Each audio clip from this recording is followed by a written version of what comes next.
seguir hablando un poco de, podemos decir, las repercusiones de lo que fue la intervención del ministro de Justicia, Mariano Cuneo Libarona, en la Comisión de Mujeres y Diversidad. Ayer hablábamos con Dora Barrancos, un poco para poder conversar, compartir impresiones, estupores, también utilizando la palabra que ella utilizó, de lo que allí decía el ministro.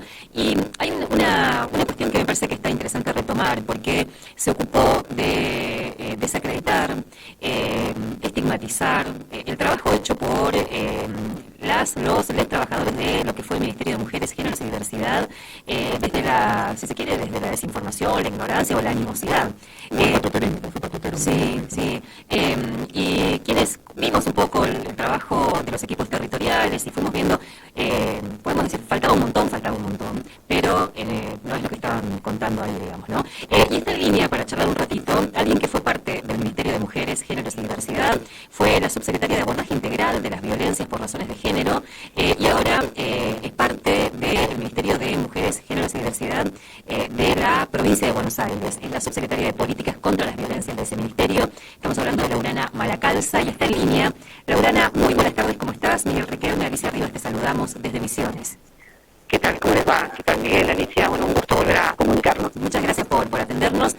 Laurana estuvo muchas veces acá en Misiones, ¿no? En varias oportunidades. Estuvimos mucho en Misiones, sí, es cierto. Sí. Y decíamos, faltaba mucho, claro que faltaba mucho, pero ¿qué te pasó a vos cuando lo escuchaste a Cuneo Libarona y venís escuchando a los funcionarios también de este gobierno hablando del ministerio, hablando de las políticas que se venían implementando? Mira, en principio coincido con la animosidad de lo que se dice, digamos, con esa caracterización, porque además toda la información que brindan es falaz, no es verdadera. Por eso nosotros hemos hecho público cada fin de año un informe de gestión sobre lo que el Ministerio venía trabajando, sobre las políticas públicas que se venían implementando y el alcance de esas políticas públicas, que en verdad debemos decir que fue un alcance muy grande por el poco tiempo de funcionamiento del Ministerio. Digamos, pusimos en marcha programas en el medio de la pandemia en articulación con provincias y municipios. El programa que más alcance tuvo sin duda fue el programa Acompañar, que acompañó a más de 350.000 mujeres y diversidad en contextos de violencia de género con una ayuda económica y con un acompañamiento de equipos interdisciplinarios, más de 70 equipos que pusimos a disposición en todas las provincias. Recuerdo perfectamente el funcionamiento de los equipos en la provincia de Misiones para acercar derechos a las personas que están en situaciones de violencia de género, la modernización absoluta de la línea 144, que fue, digamos, una línea que yo recuerdo en plena pandemia también, tener contactos con el gobierno español, con el gobierno francés, para replicar el modelo que estaba llevando a cabo Argentina en atención a personas en situación de violencia de género a través de la línea 144, la incorporación del canal de WhatsApp. En ese momento el gobierno de Chile se pidió reunirse con nosotros para implementar el mismo sistema de WhatsApp. Quiero decir, Argentina durante la pandemia fue reconocido por las Naciones Unidas como el país que más políticas públicas contra la violencia de género había implementado a nivel mundial. Eso nos ponía, digamos, en un rango de jerarquización muy grande, y cada uno de esos impactos de esas políticas públicas no se cuenta. Lo que se cuestiona es los resultados de esas políticas públicas, y a los resultados también, si equivocadamente se cree que el alcance del ministerio tiene que ver con la reducción en 4 años de los femicidios, es también, digamos, muy irrisorio. Porque, digamos, incluso cuando plantean eso, en los 2 años de funcionamiento del ministerio, a partir de la implementación de esas políticas a nivel nacional, provincial y municipal, se redujo el número de femicidios. Incluso si quieren contar eso, tienen argumentos y cifras y datos para contarlo, pero no es allí donde ellos construyen su discurso. No es a través de la información, no es a través de la evaluación de las políticas, no, sino a través de un discurso que no se sostiene con una realidad y termina con esta idea.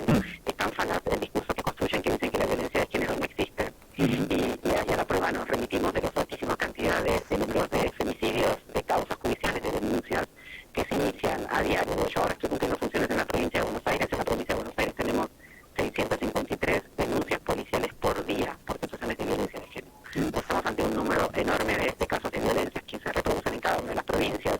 Ustedes, digamos, tienen las situaciones vinculadas a la violencia sexual, a las agresiones sexuales, al abuso sexual infantil, a un montón de instancias que se muestra, y la realidad nos demuestra cómo impactan hoy a nivel social, y que más allá del impacto, y esto todos coincidimos, en un marco legal, una serie de obligaciones que tiene el Estado argentino ya consagrados en su Constitución, que tiene la obligación de cumplirlo, y estamos en una construcción de un proyecto político que permite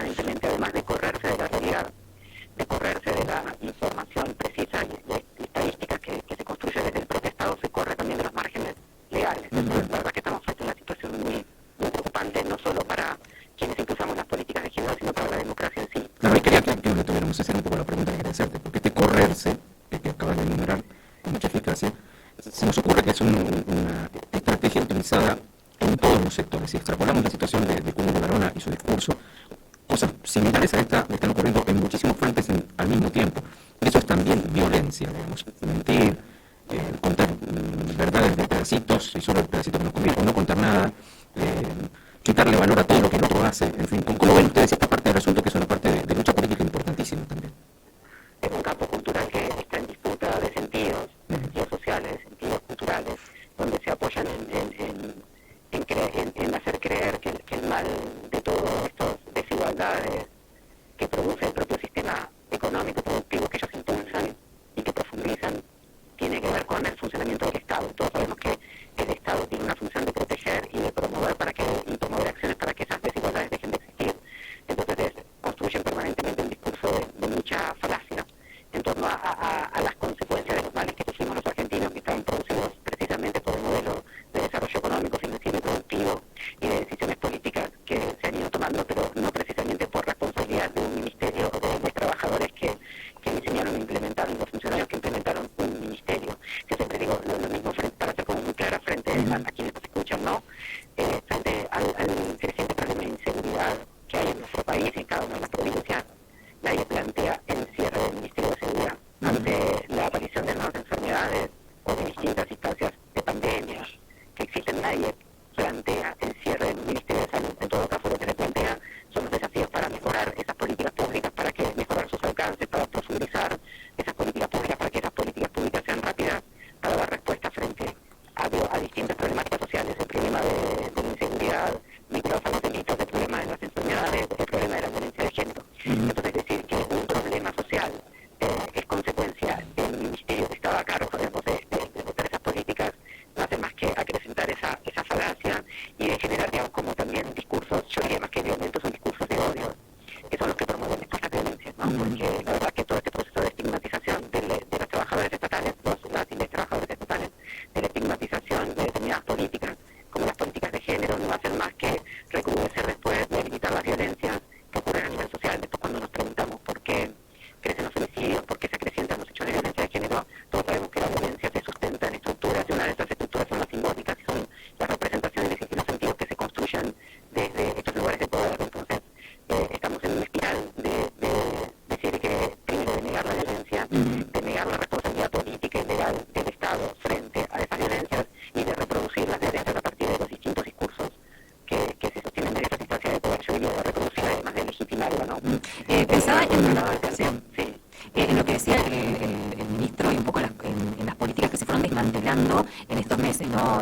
Ya de por sí la situación de violencias de género, violencia contra las infancias también, que venimos dando cuenta, que se retira el Estado en distintas áreas y que la única propuesta que por lo menos así lo decía el ministro Cunha Barona es la penal, digamos, o sea, es una violencia más como cualquiera la puede sufrir. Esto tiene consecuencias muy concretas también, ¿no? En el día a día, en las posibilidades que tengan las personas que están atravesando estas situaciones de buscar ayuda, de saber dónde, cómo, con qué. Exactamente, y además reducir la atención del Estado a los procesos judiciales y entender que la violencia de género se resuelve con más intervención policial y judicial. Todos conocemos las dificultades que tienen todos los judiciales y las fuerzas de seguridad para abordar las situaciones de violencia, ¿no? Las situaciones muchas veces de violencia institucional que se reproducen en esos ámbitos, pero más allá de eso, es falaz también que esa sea la única respuesta del Estado, porque cuando se tramita una denuncia o una causa penal, lo que se tramita es lo que ocurrió a partir de que el hecho ya aconteció, ¿no? Entonces, bueno, brindar una parte de protección y asistencia a la persona en situación de violencia de género de acuerdo a las herramientas que tiene el Poder Judicial, que puede ser una medida de protección, que puede ser la toma de la denuncia, pero no va a solucionar otros ámbitos que son afectados por la situación de violencia, no va a solucionar los problemas habitacionales, no va a solucionar la autonomía económica de las personas en situación de violencia de género, no va a solucionar la problemática de sus hijos, de las personas que tienen a cargo, y mucho menos va a prevenir las situaciones de violencia. No, en todo caso, lo que una intervención judicial hace es proteger con una medida judicial que se dicta en un papel. Y no hay, digamos, después ningún otro tipo de acompañamiento ni asesoramiento de las personas mientras tramita todo ese proceso judicial, mientras se da esa medida de protección, cómo cumplimentar esa medida de protección, y mucho menos son políticas destinadas a prevenir que los hechos de violencia vuelvan a ocurrir. Entonces vamos a estar atendiendo casos, cientos y miles de casos, eternamente, sin resolver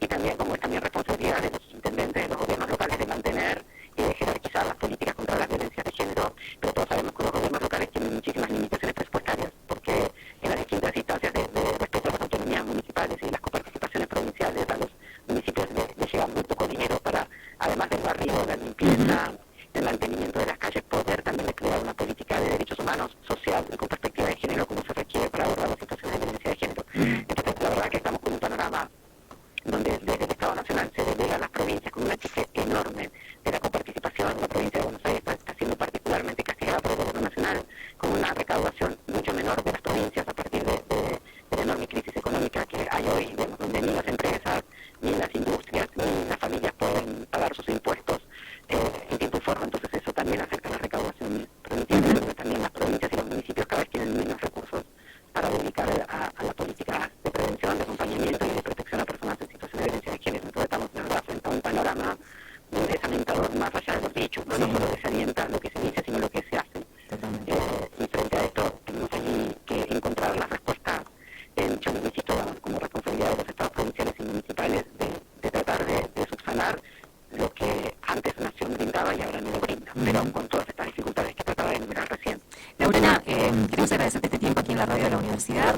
Seguramente vamos a volver a charlar porque también una forma de sostener esta agenda es visibilizando, es fortaleciendo también los distintos espacios que siguen activos, digamos, en medio de tantas de tanta agresión y de tantas desazones. Así que mil gracias.